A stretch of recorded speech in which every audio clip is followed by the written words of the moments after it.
kadang berpuasa hanya ikut-ikutan. Orang bersahur, maka dia ikut bersahur. Kemudian orang berpuasa, tidak makan, tidak minum, dia ikut tidak makan, tidak minum. Akan tetapi tidak ada di dalam hatinya keyakinan tentang wajibnya berpuasa itu dari Allah Subhanahu wa taala. Nah, kemudian yang kedua, wahtisaban, berpuasa karena berharap pahala dari Allah Subhanahu wa taala. Maka seorang yang berpuasa karena berharap pahala dari Allah Subhanahu wa taala, hendaklah dia melihat makna yang disebutkan oleh para ulama rahimahumullahu taala. Apa yang dimaksud dengan berpuasa karena berharap pahala dari Allah Subhanahu wa taala. Abu Sulaiman Al-Khattabi rahimahullahu taala menyebutkan bahwa berpuasa karena berharap pahala dari Allah Subhanahu wa taala maknanya adalah berpuasa ala makna raghbah. Berpuasa karena berkeinginan untuk berpuasa. Berkeinginan untuk berpuasa. Apa maksudnya? Yaitu dia ingin berpuasa tersebut dan ingin mengerjakan puasa tersebut. Sehingga ketika dia berpuasa, maka dia ghaira mustathqilin lisiyamih wala mustatilin li ayyamih. Yang artinya dia tidak merasa berat dengan puasanya dan dia tidak merasa panjang hari-hari berpuasanya. Nah, ini yang dimaksud dengan berpuasa karena iman dan berharap pahala. Nah, inilah orang-orang yang akan mendapatkan ghufira lahu ma taqaddama min dzambih, yaitu diampuni dosanya yang telah lalu yang akan datang kalau dia sedang berpuasa. Nah, kemudian yang kedua, sebagai pendahuluan, saat berpuasa hendaknya seseorang melakukan menjauhi hal-hal yang mengurangi pahala puasa. Karena Rasulullah Shallallahu Alaihi Wasallam sudah mengabarkan ada orang-orang yang berpuasa dan tidak ada pahalanya kecuali cuma dapat lapar dan haus. Nah, ini yang harus kita pahami baik-baik. Ada orang-orang yang berpuasa tidak ada pahalanya kecuali cuma dapat lapar dan haus. Rasulullah Shallallahu Alaihi Wasallam bersabda, "Kam min sa'imin hadzuhu min siyamihi illa al-ju'u wal 'atash." Berapa banyak orang yang berpuasa, bagian dari puasanya hanya dapat lapar dan haus saja. Dan itu ada dan banyak, karena kata kam min itu menunjukkan kepada sangat banyak. Maka hati-hati yang berpuasa karena yang dapat pahala dari puasanya cuma dapat lapar dan haus. Siapa mereka? Yaitu orang-orang yang menahan hal-hal yang mubah saat berpuasa. Makan, minum, berjimak, dia tahan saat berpuasa. Tetapi hal-hal yang diharamkan dia tidak tahan. Nah, ini yang menyebabkan akhirnya puasanya cuma dapat lapar dan haus. Cuma dapat lapar dan haus. Ini para ikhwah. Makanya Jabir radhiyallahu anhu berkata, "Idza sumta falyasum sam'uka wa basaruka wa lisanuka 'anil kadhibi wal maharim wa da' adzal jar wal yakun 'alaika yawma shaumika waqarun wa sakinah wa la taj'al yawma shaumika wa yawma fitrika sawa."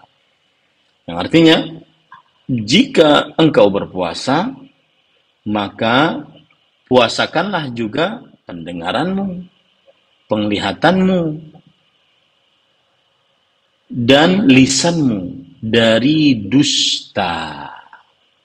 Dari apa? Dusta. Dan menyakiti orang lain, tetangga contohnya. Dan hendaknya kamu saat hari berpuasa, hendaknya engkau penuh dengan ketenangan, kewibawaan. Jangan sampai hari berpuasamu sama dengan hari kamu sedang tidak berpuasa. Nah, ini patut diperhatikan. Oleh karenanya ada hadis-hadis yang sangat harus diperhatikan oleh orang yang berpuasa saat dia sedang berpuasa. Contoh riwayat Bukhari. Man lam yada' qawla az-zur wal 'amala bih falaysa lillahi hajah fi an yada'a ta'amahu wa syarabah. Yang artinya, siapa yang tidak meninggalkan perkataan dusta dan perbuatan yang mengkonsekuensikan kepada kedustaan dan kebodohan, maka Allah tidak mempunyai sebuah hajat pun untuk meninggalkan makan dan minumnya. Artinya puasanya tidak bermanfaat karena dia masih berdusta saat berpuasa. Masih menipu, mengoplos, memalsukan, memarkup, memanipulasi saat berpuasa. Masih melakukan perbuatan-perbuatan sia-sia seperti ghibah, menyebutkan keburukan orang lain tidak di hadapannya, atau namimah, mengadu domba. Tidak ada manfaat yang dia lakukan. Kemudian juga hadis yang lain, riwayat Imam Ibnu Khuzaimah. Nabi Muhammad sallallahu alaihi wasallam bersabda, "Laisa as-siyamu minal akli wa syurb, innama as-siyamu minal laghwi war rafath. Fa in sabbaka ahadun aw jahila 'alaika faqul inni sha'im." Bukanlah puasa hanya menahan makan dan minum, tetapi sesungguhnya puasa juga menahan dari perbuatan sia-sia dan perbuatan rafath. Dan jika ada seorang yang menghinamu atau berbuat semena-mena terhadapmu, maka katakanlah aku sedang berpuasa. Jadi hadis ini kita ambil pelajaran, puasa yang sangat berkurang pahalanya adalah saat dia berpuasa dan dia melakukan perbuatan yang melalaikan. Seperti apa? Perbuatan yang melalaikan seperti mendengarkan musik, menonton film, terlalu banyak tidur, membaca buku-buku yang tidak bermanfaat, kemudian terlalu banyak ngobrol, hal-hal yang tidak bermanfaat, membuang-buang waktu. Ini bukan puasa yang seperti ini. Ya, tetapi puasa adalah menahan dari hal yang melalaikan. Kemudian ar-rafath. Ar-rafath adalah al-kalam al-fahish, perkataan yang porno, kotor. Wa yutlaqu 'alal jima', kadang disebut dengan arti bersetubuh, laki-laki dan perempuan, yaitu perkataan yang berkaitan dengan hal-hal jima'. Wa 'ala muqaddimatih, dan juga segala bentuk pendahuluan yang berkaitan dengan jima'. Wa yutlaqu 'ala dzikrihi minan nisa', kadang juga disebut dalam arti seorang yang berkaitan dengan seorang wanita dan segala macam yang berkaitan dengannya. Puasa-puasa tidak diperbolehkan berkata-kata kotor, berkata-kata kasar, berkata-kata keji, laknat, dan semisal. Kemudian hadis yang ketiga yang diriwayatkan oleh Imam Bukhari, "Fa idza kana yaumu shaumi ahadikum fala yarfuth wa la yaskhab." Jika salah seorang di antara kalian berpuasa, maka janganlah dia berbuat rafath dan berbuat sakhab. Sakhab artinya as-siyah ma'al khisam, yaitu berkelahi, mencela, mencaci, memaki, melaknat, mengangkat suara karena bertengkar dan semisalnya, sebagaimana yang dijelaskan oleh Al-Hafidh Ibnu Hajar Al-Asqalani rahimahullahu ta'ala. Nah, inilah puasa yang apabila masih mengerjakan hal-hal tersebut, puasanya dikhawatirkan cuma dapat lapar dan haus. Tidak ada pahalanya sama sekali. Kenapa demikian? Meskipun dia meninggalkan makan, minum, tetapi tetap tidak dapat pahalanya. Kenapa? Karena hal yang mubah saja dia tinggalkan untuk puasa, tetapi ternyata dia masih mengerjakan hal yang haram. Berkata Al-Hafidh Ibn Rajab Al-Hambali di dalam kitab beliau Lataif Al-Ma'arif, "Wa sirru hadha anna at-taqarruba ila Allah bi tarkil mubahat la yakmulu illa ba'da at-taqarrubi ilayhi bi tarkil muharramat. Faman irtakaba al-muharramat thumma taqarraba ilayhi bi tarkil mubahat kana bimathabati man yatrukul fara'idha wa yataqarrabu bin nawafil."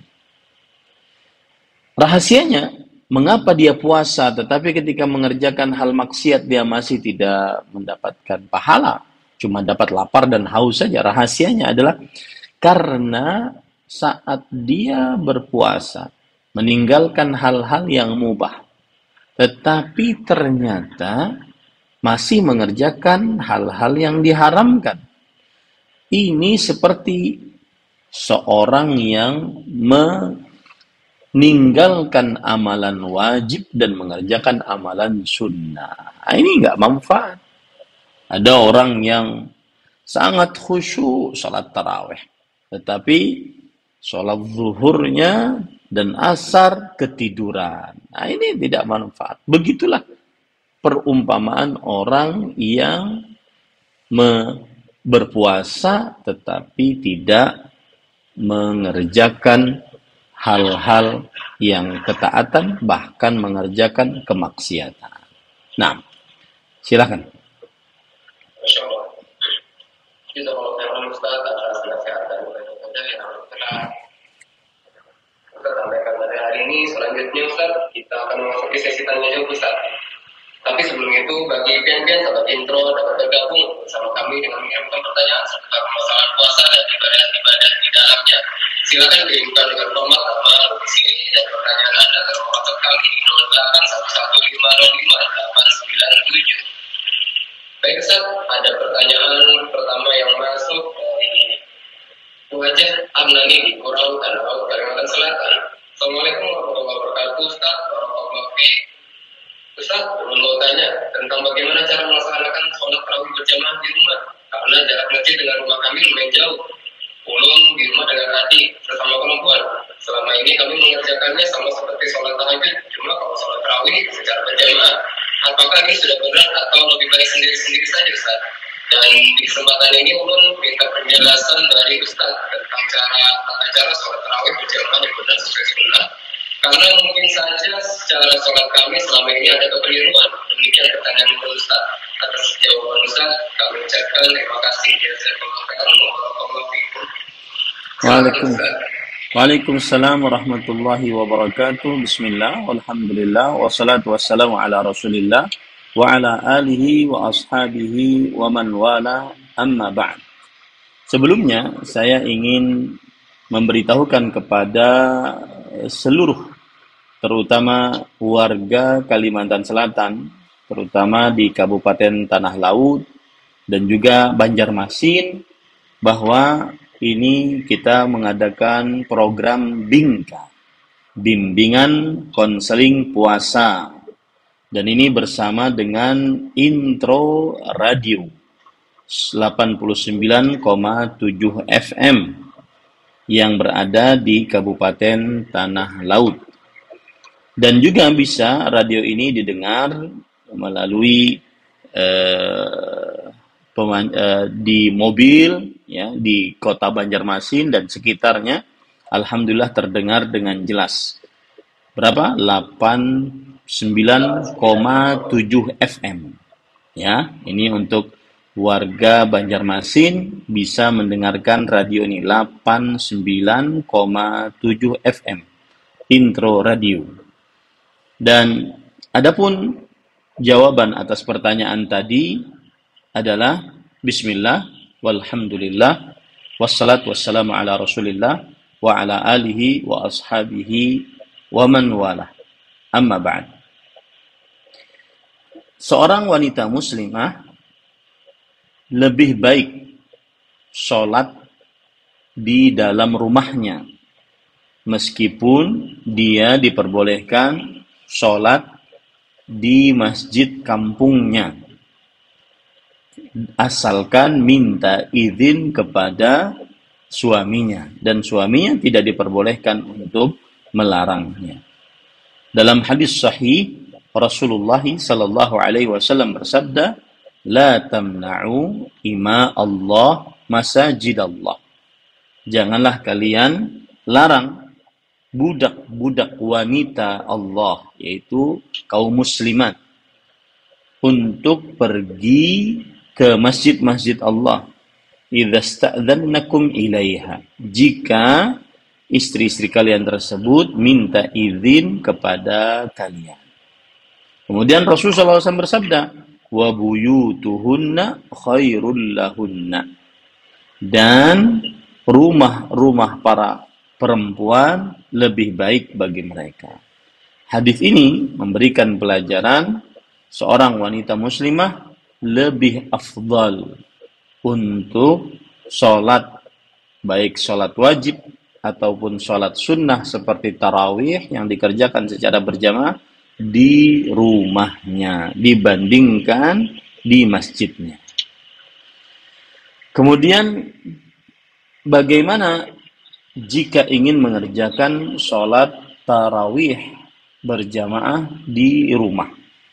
Maka jawabannya adalah bisa mengerjakan para perempuan berjamaah di dalam rumah. Kalau seandainya ingin berjamaah, maka safnya harus sejajar, ya, dan imam di tengah saf tersebut, tidak seperti laki-laki.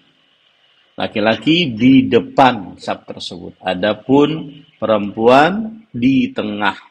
Kalau seandainya sholat sendirian, berarti dia sholat sendirian. Kalau seandainya sholat berdua, berarti makmumnya di samping kanannya, tepat di samping kanan, tidak mundur ke belakang sedikit pun, tetapi sama di samping kanan, menurut pendapat yang dikuatkan oleh sebagian ulama. Kemudian kalau bertiga, berarti makmumnya antara kanan dan kiri, di tengahnya imam. Yang jelas imam di saf pertama, di tengah-tengah, tidak di depan saf pertama. Kemudian tata cara sholat tarawih dikerjakan setelah mengerjakan sholat isya. Kemudian setelah itu boleh dilakukan ratibatul isya, yaitu sholat rawatib isya, sholat ba'diyah 2 rakaat, baru setelah itu sholat tarawih dengan cara sholatul laili masna masna, yaitu sholatnya dikerjakan 2 rakaat salam, 2 rakaat salam. Dan pendapat yang dikuatkan lebih utama mengerjakannya 11 rakaat, meskipun dilebihkan boleh. Ya, 11 rakaat berarti 2 rakaat salam, 2 rakaat salam. Kemudian beristirahat. Diusahakan selama 2 rakaat itu diperpanjang bacaan surat atau ayat-ayat dari Al-Quran setelah membaca surat Al-Fatihah. Inilah bedanya dengan sholat lainnya. Sholatnya diperpanjang, ya, rakaatnya diperpanjang, bukan diperbanyak. Karena itulah yang dilakukan oleh Rasulullah SAW sebagaimana perkataan Aisyah radhiyallahu anha. Fala tas'al an husnihinna wa tulihinna. Janganlah engkau tanya bagaimana panjangnya dan bagusnya sholat Rasulullah sallallahu alaihi wa ala alihi wasallam. Kemudian 2 rakaat salam, baru istirahat. Di dalam masa istirahat, boleh mengerjakan membaca Al-Quran, boleh berzikir, boleh berselawat, atau mengerjakan amal ibadah apapun. Kemudian setelah itu, sholat lagi, 2 rakaat salam, 2 rakaat salam. Berarti dengan demikian dia sudah 8 rakaat. Baru istirahat lagi. Setelah itu baru mengerjakan witir, yaitu 2 rakaat salam, 1 rakaat salam. Dan tata cara duduk saat tasyahud di setiap sholat 2 rakaat dan sholat 2 rakaat tersebut adalah iftirash, yaitu menegakkan telapak kaki kanan dan betis serta telapak kaki kiri direbahkan dan diduduki, atau yang disebut dengan tasyahud awal. Nah, ini yang dikerjakan saat duduk tasyahud untuk salat tarawih atau salat witir. Baik salat witirnya 2 rakaat salam, 1 rakaat salam, 2 kali salam berarti, atau salat witirnya 3 rakaat sekaligus 1 kali salam. Maka duduknya tetap dalam keadaan iftirash. Ya, karena itulah hukum asal duduk di dalam sholat, yaitu iftirash. Mengerjakan tawarruk hanya pada sholat yang mempunyai 2 kali tasyahud, seperti sholat zuhur, sholat asar, sholat isya, ada 2 kali tasyahud. Maka tasyahud yang pertama adalah dengan mengerjakan tasyahud yang pertama adalah dengan mengerjakan iftirash. Tasyahud yang kedua dengan mengerjakan tawarruk. Adapun untuk sholat tarawih dan sholat witir, duduknya seluruhnya adalah iftirash, menegakkan telapak kaki kanan, kemudian betis kiri dan telapak kaki kiri direbahkan, lalu diduduki. Demikian. Setelah itu, maka setelah witir selesai, mengucapkan Subhanal Malikil Quddus, Subhanal Malikil Quddus, Subhanal Malikil Quddus. Begitulah tata cara salat tarawih dan witir. Semoga Allah memberikan taufik. Wallahu a'lam. Jazakallahu khairan Ustaz atas jawaban dari pertanyaan Ibu Haja Ana nih, Kalimantan Selatan. Baik Ustaz, sebelum kita lanjutkan tanya jawab kita pada kali ini, kita akan jeda sejenak dan akan kembali setelah berikut ini. Sebelum itu, biar sahabat intro dan bergabung mengirimkan pertanyaan seputar permasalahan puasa dan juga seputar ibadah-ibadah lainnya di dalam bulan Ramadan ini. Silakan kirimkan dengan format nama, domisili, dan pertanyaan Anda ke nomor WhatsApp kami di 0811555897.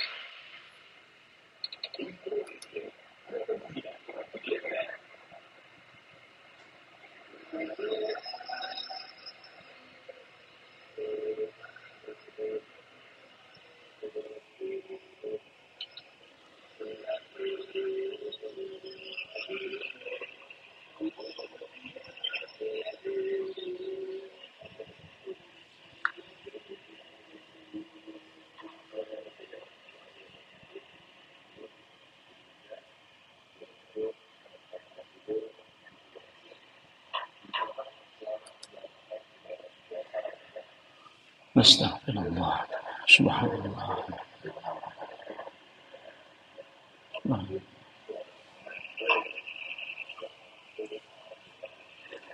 Subhanallah.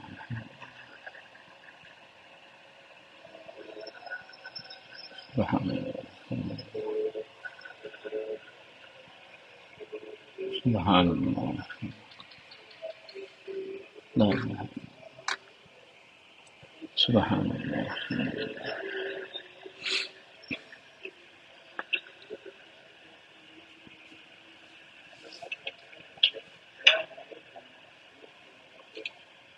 Subhanallah.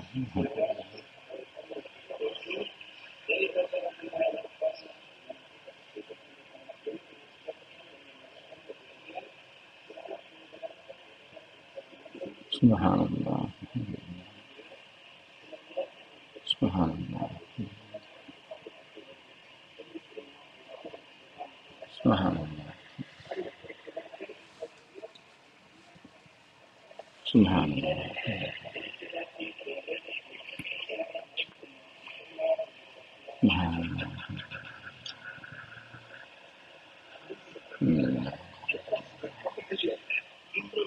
Subhanallah.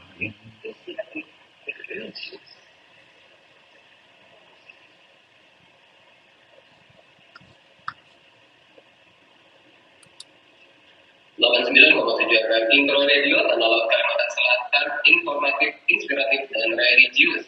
Baik sahabat Intro, kita kembali dalam program Mika, bimbingan konseling puasa bersama pimpinan pesantren Intan Ilmu Barokah Kuala Kalimantan Selatan. Kiai Haji Ahmad Zainuddin Al-Banjari Hafizahullah Ta'ala. Baik Ustaz, kita lanjut ke pertanyaan selanjutnya dari Abu Fatih di Banjarbaru. Ustaz, anak pulang kerja, kadang habis isya, jadi nggak sempat sholat tarawih berjamaah di masjid. Apakah boleh anak sholat sendiri di mes tempat pekerjaan anak, Ustaz? Sedangkan teman anak tidak ada yang sholat di sana, dan anak saat ini kerja di Kalteng, Kalimantan Tengah. Jika sempat pun sholat di masjid, maksud kami sholat di musola terdekat, tapi ternyata sholatnya sangat cepat. Bagaimana ya Ustaz? Jazakumullahu khairan. Bismillah, walhamdulillah, wassalatu wassalamu ala rasulillah wa ala alihi wa ashabihi wa man wala, amma ba'd. Seorang muslim, laki-laki, baligh, berakal, mampu, dan sedang dalam keadaan mukim, tidak terkena haid dan nifas, maka pendapat yang dikuatkan dari pendapat para ulama adalah diwajibkan berjamaah di masjid. Maka jika dia mampu untuk mencari jamaah di masjid atau di musholla, maka dia berjamaahlah di masjid atau di musholla. Ya, sehingga dia mendapatkan pahala salat berjamaah. Karena Rasulullah SAW ingin membakar rumah orang-orang yang di dalam rumah tersebut para lelakinya tidak salat berjamaah di masjid. Dan beliau tidak jadi bakar disebabkan karena di dalam rumah tersebut terdapat para perempuan, anak kecil, dan orang-orang yang sudah tua renta. Dan tidak mungkin Rasulullah SAW mengancam ingin membakar rumah tersebut kecuali karena para lelaki tersebut meninggalkan hal-hal yang diharamkan, meninggalkan hal-hal yang diwajibkan. Kalau seandainya hal itu disunahkan, maka tidak mungkin diancam dengan dibakar. Kemudian yang kedua, kalau seandainya berkaitan dengan sholat tarawih, maka hendaklah dia mencari masjid yang memang sholatnya menegakkan sunnah-sunnah Rasulullah SAW, terutama bacaan imamnya yang memang benar-benar sesuai dengan apa yang diajarkan oleh Rasulullah SAW, seperti Al-Fatihahnya benar, tidak salah, dan tidak melakukan kesalahan yang fatal. Kemudian yang kedua, tumakninah, karena tumakninah di dalam sholat termasuk daripada kesepakatan para ulama rahimahumullahu ta'ala tentang wajibnya mengerjakan tumakninah di dalam sholatnya. Karena kalau seandainya tidak tumakninah, maka tidak sah sholatnya. Tidak tumakninah, tidak sah sholatnya. Rasulullah sallallahu alaihi wasallam bersabda, "Idza qumta ila shalah fa asbighil wudu, thumma istaqbil qiblah fakabbir, thumma qra' bima tayassara ma'aka min al-Qur'an, thumma irka' hatta tatma'inna raki'an, thumma irfa' hatta tastawiya qa'iman, thumma isjud hatta tatma'inna sajidan, thumma irfa' hatta tatma'inna jalisan, thumma isjud hatta tatma'inna sajidan, thumma irfa' hatta tatma'inna jalisan, thumma fa'al dzalika fi salatika kulliha." Jika engkau bangun mendirikan salat, sempurnakanlah wudumu. Lalu kemudian hendaklah engkau menghadap kiblat dan bertakbirlah. Kemudian bacalah apa yang mudah bagimu dari hafalan Al-Quran. Kemudian rukuklah sampai engkau tenang di dalam rukukmu. Kemudian angkatlah kepalamu sampai engkau tetap di dalam berdirimu. Kemudian sujudlah sampai engkau tenang atau tumakninah di dalam sujudmu. Kemudian angkatlah kepalamu dari sujud sampai engkau tumakninah di dalam dudukmu. Kemudian sujudlah sampai engkau tumakninah dalam sujudmu. Kemudian angkatlah kepalamu sampai engkau tumakninah dalam dudukmu. Kemudian lakukanlah itu di setiap sholatmu. Maka tumakninah adalah rukun dari rukun sholat. Tidak boleh sholat tanpa tumakninah, terlalu cepat. Dan ini adalah mazhab Syafi'i, mazhab Hambali, mazhab Imam Abu Yusuf dari mazhab Hanafi, dan mazhab sebagian dari ulama Maliki, dan dinukilkan ijma' atasnya bahwa tumakninah hukumnya wajib, ya, sebagaimana yang dikatakan Imam Syekhul Islam Ibnu Taimiyah rahimahullah, wa hadza ijma'us sahabati radhiyallahu anhum fa innahum kanu la yusalluna illa mutmainnin, bahwa mereka, ini adalah ijma'nya para sahabat, sesungguhnya mereka tidak salat kecuali dalam keadaan tumakninah. Wa idza ra'a ba'dhum man la yatma'innu ankara 'alaihi wa nahahu. Dan jika para sahabat Nabi radhiyallahu anhum, sebagian dari mereka melihat seorang yang tidak tumakninah, maka mereka mengingkarinya dan melarangnya dan memerintahkannya agar tumakninah.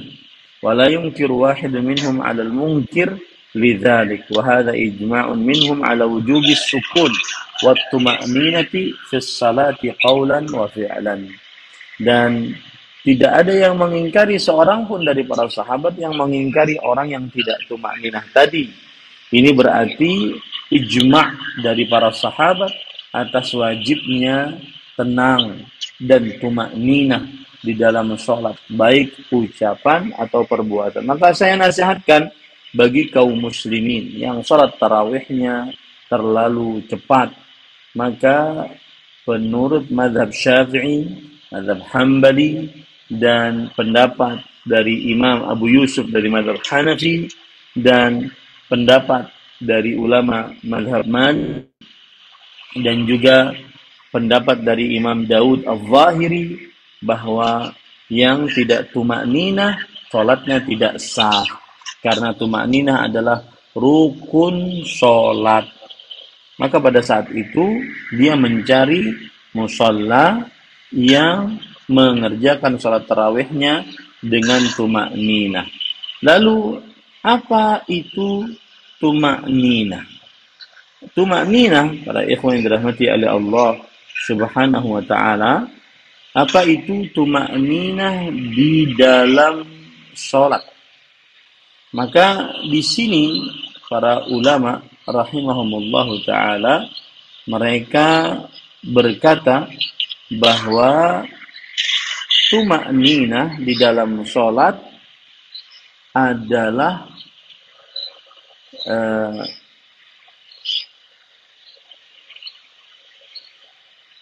sukunu ba'da harakah bimiqdar qawli subhanallahi marratan wahidah.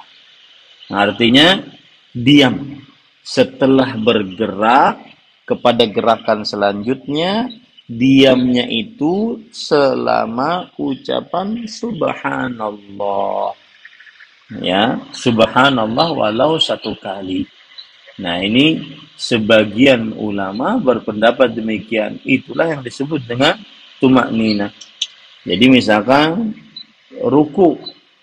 rukuknya harus tumakninah dan tidak bergerak kepada i'tidal kecuali sempurna rukuknya dan mengucapkan subhanallah walau satu kali. Itulah yang disebut dengan tumakninah. Jadi tidak terlalu cepat. Apalagi kalau kita lihat salatnya Rasulullah sallallahu alaihi wa alihi wasallam. Wallahu a'lam. Naam. Kita kalau Kevin Ustaz atas jawabannya, semoga jawaban dari Ustaz tadi menjawab pertanyaan apa di belajar baru ya. Kemudian Ustaz kita beralih ke pertanyaan selanjutnya dari Haja Sri Uswatun Hasanah di Pulau Tanah Laut, Kalimantan Selatan. Assalamualaikum warahmatullahi wabarakatuh Ustaz. Ustaz, ulun mau tanya Ustaz mengenai waktu berbuka puasa. Waktu azan di masjid di Kampung Ulun dan suara azan pada siaran langsung di radio wilayah Banjarmasin dan sekitarnya berbeda beberapa menit. Azan di radio lebih duluan. Lalu pertanyaan Ulun, yang mana yang harus ulun ikuti? Waktu azan di masjid atau yang di radio? Begitu juga dengan waktu sahur, azannya lebih duluan di masjid daripada azan di radio. Demikian pertanyaan dari Ulun. Atas jawaban Ustaz, kami ucapkan terima kasih Ustaz. Bismillah, walhamdulillah, salatu wassalamu ala rasulillah wa ala alihi wa ashabihi wa man wala, amma ba'd. Maka permasalahan seperti ini dilihat kenyataannya.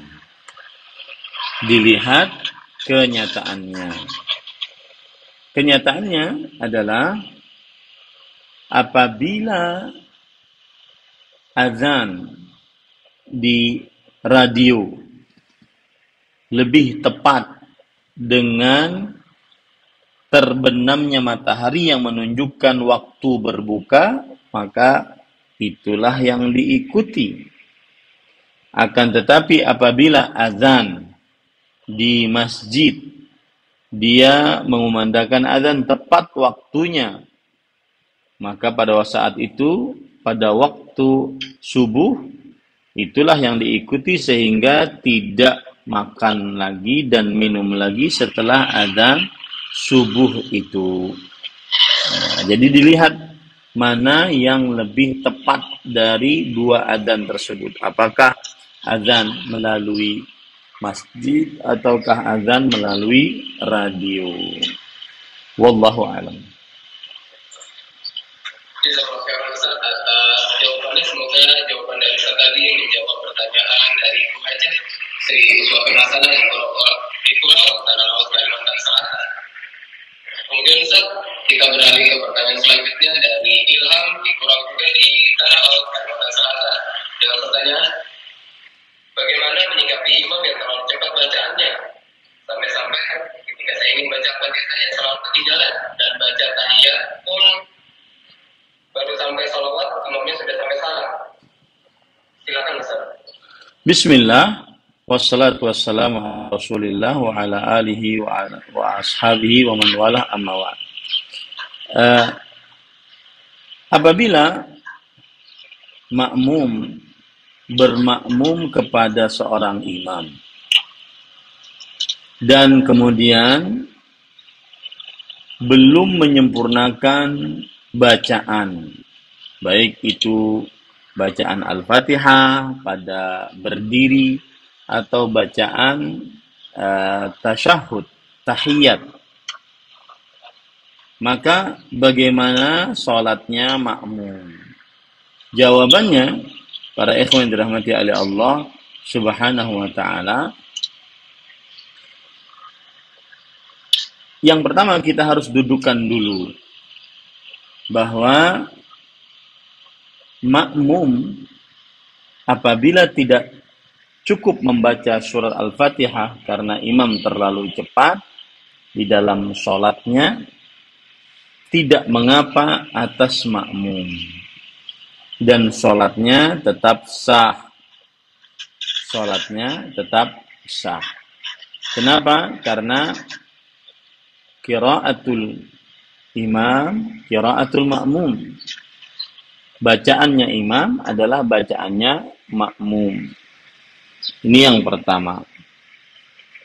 Dan imam menanggung kekurangan yang dilakukan oleh si makmum.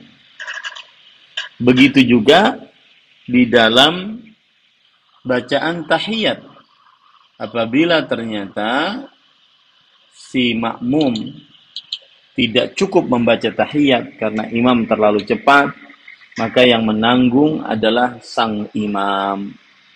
Tetapi semestinya imam tidak diperbolehkan untuk terlalu cepat di dalam sholatnya. Wallahu alam. Nah.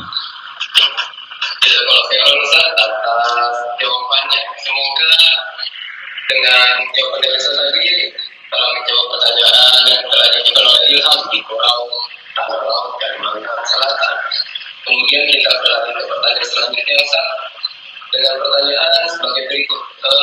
Apakah pengganti puasa yang batal disebabkan hubungan suami istri sama halnya dengan puasa yang batal disebabkan alasan lain seperti makan dan minum pada siang hari tidak dalam kondisi sakit, sabar ataupun menyusui?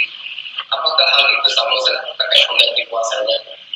Bismillah, walhamdulillah, wassalatu wassalamu ala rasulillah wa ala alihi wa ashabihi wa man wala amma ba'd.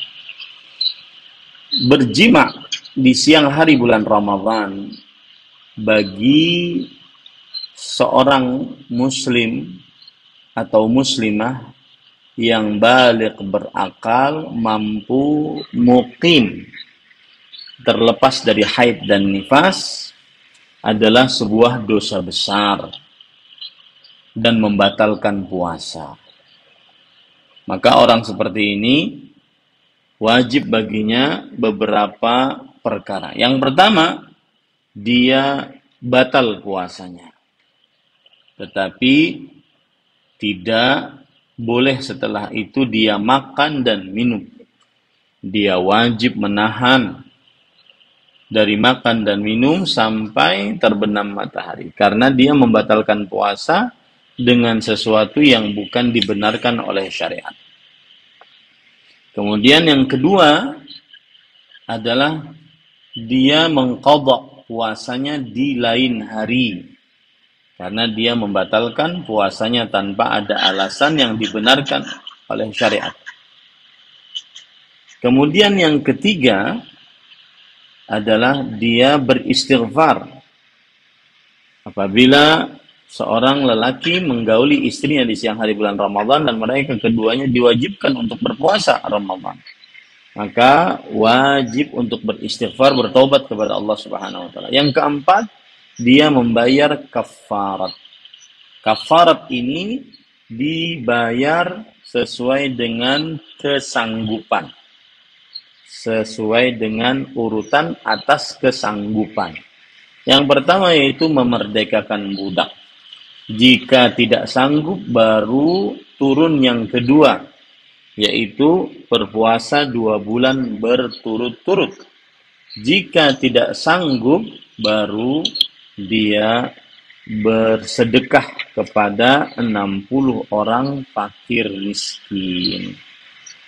Maka pada saat itu seorang wajib untuk takut kepada Allah dari melakukan jimat di siang hari bulan Ramadan. Allah Subhanahu wa taala berfirman, "Uhilla lakum lailatas siyamir rafathu ila nisaikum. Hunna libasul lakum wa antum libasul lahun. Alim Allah annakum kuntum takhtanuna anfusakum fataba 'alaikum wa 'afa 'ankum. Fal'ana bashiruhun wabtaghu ma kataballahu lakum wa kulu washrabu hatta yatabayyana lakumul khaytul abyad minal khaytil aswadi minal fajr, thumma atimmus siyama ilal lail. Inti dari ayat ini, surah Al-Baqarah ayat 187 adalah dihalalkan berjimak di malam hari Ramadan. Kemudian makan dan minum boleh sampai terbit fajar. Setelah itu berpuasa sampai malam. Ini menunjukkan bahwasanya termasuk daripada pembatal puasa adalah seseorang membatalkan puasanya dengan berjimak, karena berjimak hanya dibolehkan di malam hari Ramadan. Dan Rasul Shallallahu Alaihi Wasallam pernah didatangi oleh seorang sahabat lelakinya dan berkata, ya Rasulullah, halaktu, wahai Rasulullah, aku sudah binasa. Kemudian Rasul SAW bersabda, ma ahlakaka, apa yang membinasakan engkau? Kemudian para sahabat tersebut berkata, waqa'tu 'ala imra'ati nahar Ramadan wa ana shaim. Aku menggauli istriku di siang hari bulan Ramadan dalam keadaan aku sedang berpuasa. Maka pada saat itu seorang hendaknya menjaga puasanya dari berjimak, karena jimak adalah dosa besar yang dilakukan di siang hari bulan Ramadan. Wallahu a'lam. Naam. Jazakallahu khairan Ustaz atas jawaban yang telah Ustaz sampaikan terkait pertanyaan tersebut. Kemudian kita beralih ke pertanyaan selanjutnya, Ustaz. Ada pertanyaan dengan pulang di Banjarmasin. Ustaz, bagaimana hukumnya jika masih diamati keluar disebabkan kita melakukan hal-hal yang memancing syahwat secara sengaja? Apakah hal itu membatalkan puasa, Ustaz? Bismillah, walhamdulillah, wassalatu wassalamu ala rasulillah wa ala alihi wa ashabihi wa man walah, amma ba'd. Adapun untuk seorang yang keluar madhi.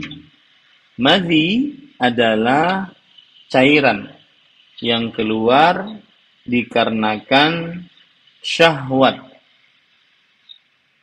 sebelum mani. Ya, dikarenakan syahwat dan dia keluar sebelum mani. Dan jenisnya cairan yang bening dan kental, ya, tidak berbau. Ini wallahu alam belum ada dalil yang membatalkan puasa atasnya. Adapun mani, baik itu karena bersetubuh, karena masturbasi, karena melihat hal yang diharamkan, akhirnya keluar mani dengan syahwat, maka ini batal puasanya. Karena Allah Subhanahu wa taala berfirman bahwa illa siyam fa innahu li wa ana ajzi bih yad'u syahwatahu wa ta'amahu min ajli. Yang artinya kecuali puasa, puasa itu milikku dan aku yang akan mengganjar pahala puasa. Aku yang akan mengganjar pahala puasa. Dan karena dia sudah meninggalkan syahwatnya. Dan mani hasil dari syahwat, baik itu karena masturbasi atau karena berjimak. Ya, hasil dari syahwat, maka dia membatalkan puasa. Wallahu a'lam. Jazakallahu khairan atas jawaban dari pertanyaan tersebut. Dan kita sampai pada pertanyaan terakhir, yaitu pertanyaan, bagaimana Ustaz cara membayar puasa yang tidak dikerjakan disebabkan penyakit yang tidak memungkinkan untuk membayar dengan puasa di wilayah hari? Bagaimana Ustaz? Silakan Ustaz. Bagaimana apa? Bagaimana cara membayar puasa yang misalnya pada waktu lapang kita tidak mengerjakannya disebabkan penyakit yang tidak mungkin, dan ketika untuk membayarnya kita tidak dimungkinkan oleh misalnya sudah dikatakan oleh dokter kita tidak bisa berpuasa, dan bagaimana cara membayar puasa yang sudah kita tinggalkan di waktu lampau, Ustaz? Baik. Bismillah, walhamdulillah, wassalatu wassalamu ala rasulillah wa ala alihi wa ashabihi wa man wala, amma ba'd. Saya akan mendudukkan berbagai macam permasalahan. Yang pertama, apa yang disebut dengan hutang puasa?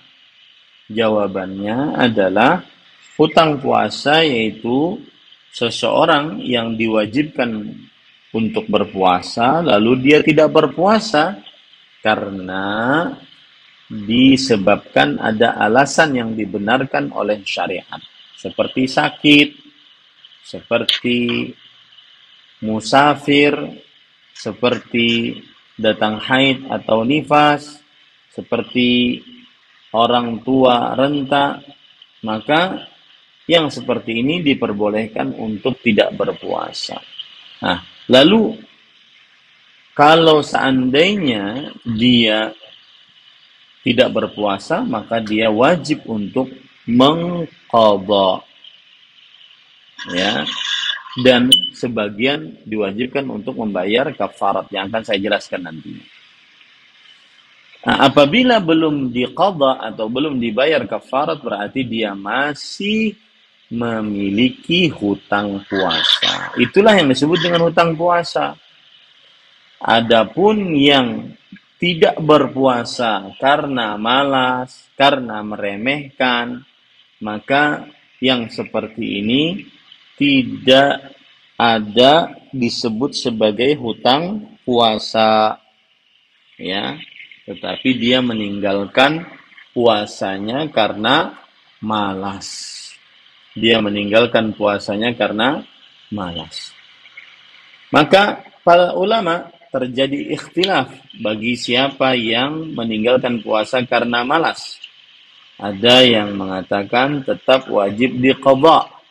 Ada yang mengatakan tidak. Dan kita lebih menguatkan pendapat ulama yang tidak diqadha. Karena mengerjakan puasa wajib di bulan Ramadan pada tahun itu. Apabila dia meninggalkan puasanya dengan sengaja padahal dia termasuk yang diwajibkan, maka pada saat itu dia berarti melalaikan puasanya dan mengerjakan puasa di luar bulan Ramadan yang semestinya dikerjakan dalam bulan Ramadan bukan karena mengqadha puasa karena hutang, maka ini adalah perbuatan bid'ah. Perbuatan bid'ah. Ini para ikhwah yang dirahmati oleh Allah Subhanahu wa taala. Nah, lalu yang mempunyai hutang puasa tadi dibagi apabila sakit. Sakitnya sakit kronis, menahun, sulit diharapkan kesembuhannya, maka dia tidak mengqadha tetapi membayar fidyah, yaitu memberi makan kepada seorang miskin. Setiap hari dia tidak berpuasa, 1 kali makan kenyang, atau dia memberi makan bahan pokok makanan sekitar 1,5 kilogram. Kalau seandainya sakitnya akut, sakitnya tiba-tiba datang, tetapi masih tetap diharapkan kesembuhannya, cuma hari itu dia tidak bisa berpuasa, maka dia boleh tidak berpuasa dan mengqadha di lain hari. Mengqadha di lain hari. Ini para ikhwan yang dirahmati oleh Allah Subhanahu wa ta'ala. Nah, kemudian juga bersafar, wanita hamil dan menyusui.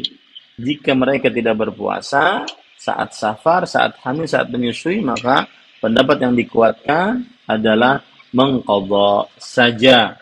Baik itu karena takut terhadap dirinya, atau takut terhadap janin atau bayi susuannya, atau takut terhadap kedua-duanya, maka dia hanya diwajibkan mengqadha.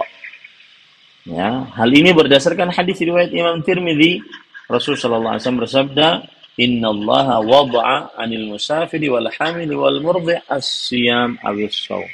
Sesungguhnya Allah membebaskan atas seorang yang sedang bepergian, wanita hamil dan wanita menyusui berpuasa atau berpuasa. Maka hukumnya sama.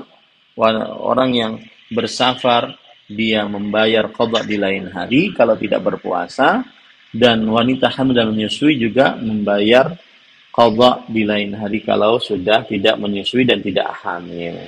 Begitu juga wanita-wanita yang terkena haid dan nifas, maka dia wajib mengqadha. Wallahu alam. Nah, Baik, Ustaz. Alhamdulillah, terima kasih Ustaz. Jazakallahu khairan atas jawaban-jawabannya dan juga terima kasih kepada sahabat Intro yang sudah bertanya melalui nomor WhatsApp kami ya. Kemudian kami ingatkan bagi sahabat Intro yang ingin bertanya perihal seputar puasa dan ibadah-ibadah lainnya di bulan Ramadan, silakan kirimkan nama, domisili dan pertanyaan Anda ke nomor WhatsApp kami 0811 505 897.